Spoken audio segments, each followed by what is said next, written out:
What do you do if you're known for making high-end LCD games, but the world is moving to cartridge-based consoles?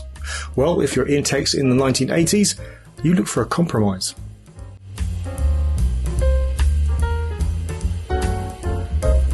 Entex are not well known in the gaming industry, but like Epoch, see our other video on them, they made a very real impression on the early days of the industry.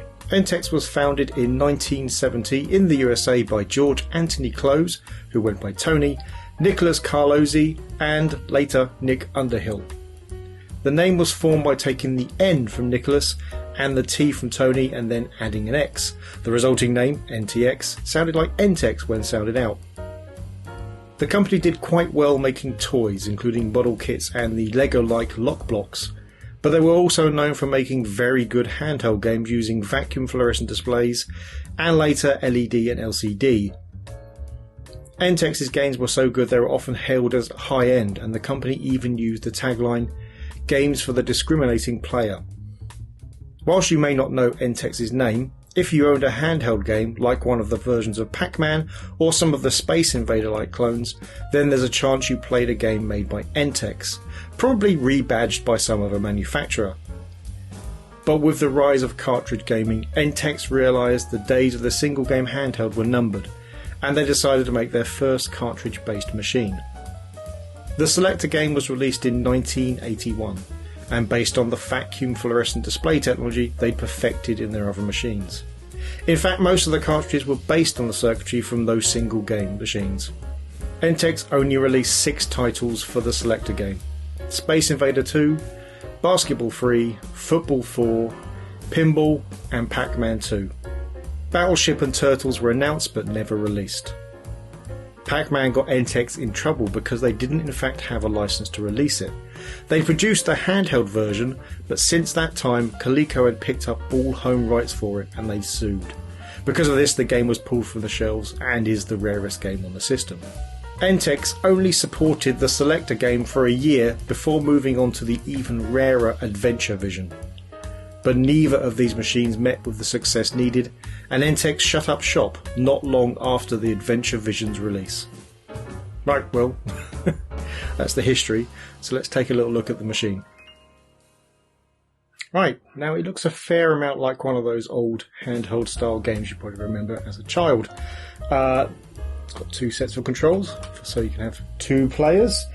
But this display isn't an LCD screen like you'd think of it nowadays. It's instead made up of a grid of VFD lamps, 7 down and 16 across, and that's it. That's how this displays graphics. There's no clever sprites or anything. They don't exist on this machine. But the display is bolstered by the use of overlays, much like the Odyssey and also like the Vectrex and such like. So these go over the screen to give you some kind of, well, game screen to work with the logic of the games. They kind of, this little bit here comes off and they just kind of slip underneath into this well here. So when you put it back on, there you go, got a display. The cartridges contain all of the processing power and the logic the game needs. This is literally just a shell just for the controls and the display, much like the Microvision, of course, which is really the first of the handhelds. So it's a very similar technology, plus a few other machines used it quite similarly, such as the Cassette Vision, which was really, again, just a pass-through for the actual game logic, and the cartridges had all the processing on board. In fact, quite a lot of these games, like this is Football 4, so this is effectively just the handheld game that you could buy separately, condensed onto a board, so it could use the Select-a-game as its controls and its screen. Yeah, so let's talk about the machine a little bit. We talked a bit already, so we know the controls here. So for 2 players, nice big chunky buttons. We've got this is the power button, although it doesn't say on or off. There's an off in the middle, which turns the machine off, but there's a mute and a sound button. So if you want it on but muted, you turn it one way. If you want it on with sound, you turn it the other. There's a skill button here to increase the skill of the game, 1 or 2. A lot of the games have 2 different modes of playing, kind of like what the 2600 had. And you can again choose 1 or 2 player, but also demo as well, so you can have a demo mode, let the game play itself. See, you've got 2 battery compartments down here. It takes 4 C cells. It's these buggers right here. No spawn, obviously. If you've seen my video about moulding replacement parts, this is the machine we replaced this for. So this here we made by moulding the other side, because I arrived here without one. This one is in fact in quite bad shape, all in all. You can see it had some tape across there, and I've not been able to remove that as of yet. Other than batteries, it's also got a DC in there, so you can actually use an external power supply, and that's the cartridge slot. And that's really the machine.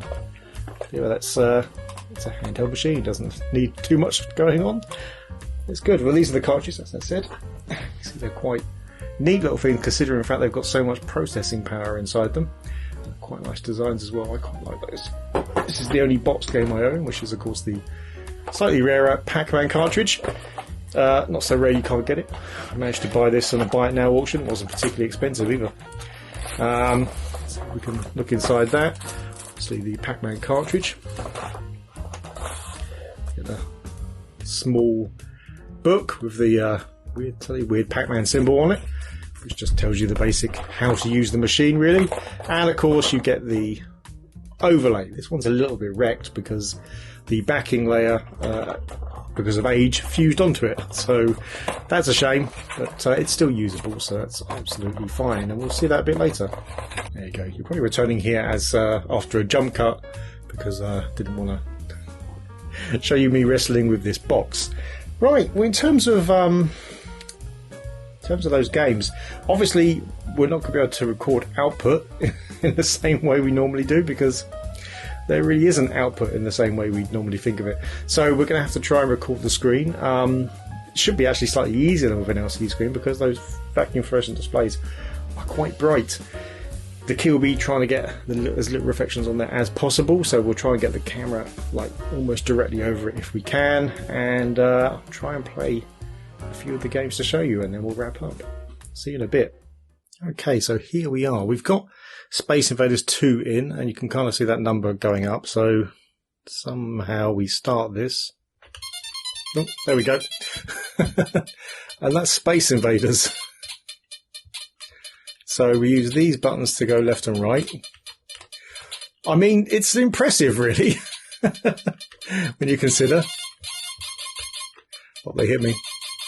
There we go.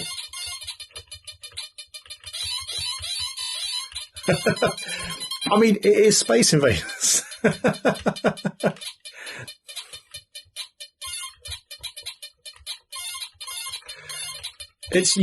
I mean, yes, there's no graphics as such, but you can absolutely see what's going on. And this really is really clear as well. I don't know if the camera's picking it up as well as you see here, but it's got a kind of there is a weird effect to it, because the screen protector is above where the actual lights are, so you get a kind of almost depth feel to it. I think it's kind of cool. It's kind of odd how well it actually does work. You know, restart. I'm sure there's a way of restarting, but it doesn't really want me to do it. But anyway, Space Invaders, let's switch to another game. And here we are with Pacman. So I've changed the lights, so hopefully you can see the maze and the actual characters better. Let's start this. There we go. Wonderful, that's the Pacman noise. Right, and you can see one of the red dots is us, and you can kind of see us moving around. The overlay is the actual maze. There's no maze, obviously, in the code. We just managed to eat a couple of ghosts. Excellent.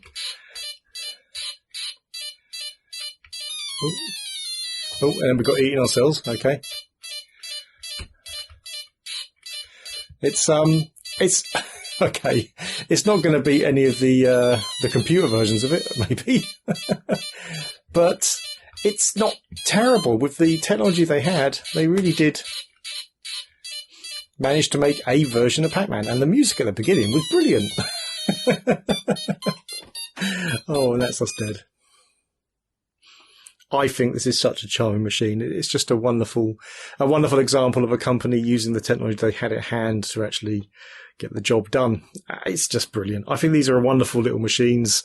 I love these quirky bits of technology which were kind of out in the wilderness because this stuff just wasn't being done at this time. This and the Microvision are two of my favorite machines, just solely because they try to use what they had at hand to make a brand new kind of market that wasn't really existing as such. They're tough to get, obviously. They are incredibly rare, not as rare as their little brother, the Adventure Vision, but still quite rare. The games, though, they tend to be findable at least once you've tracked one of these down. The overlays not so much because it's rarer to find boxed ones. The single cartridges on their own are a lot easier to find, but we have made a few of these overlays. So the overlay I used earlier for for Space Invaders, we actually made this ourselves. We'll put the graphics up on the re-enthused website, and you just need overhead projector plastic, and you can print on that on an inkjet printer, and you will get your overlay, and it works perfectly fine. So there are solutions. If you can find one, I think they're worth getting because they're just so charming, just utterly charming machines. But they are expensive, but I think they're worth it still. I love this machine so much. Anyway, we haven't done the outro properly for a while because of the way we changed form, but we're going to do the outro. How about that? Thanks for watching. If you enjoyed the video, please hit like. If you really enjoyed the video, please hit subscribe. If you didn't enjoy the video or you have something else to say, then please leave it in the comments below and hit the dislike button because like and dislike seem to just basically do the same thing regardless.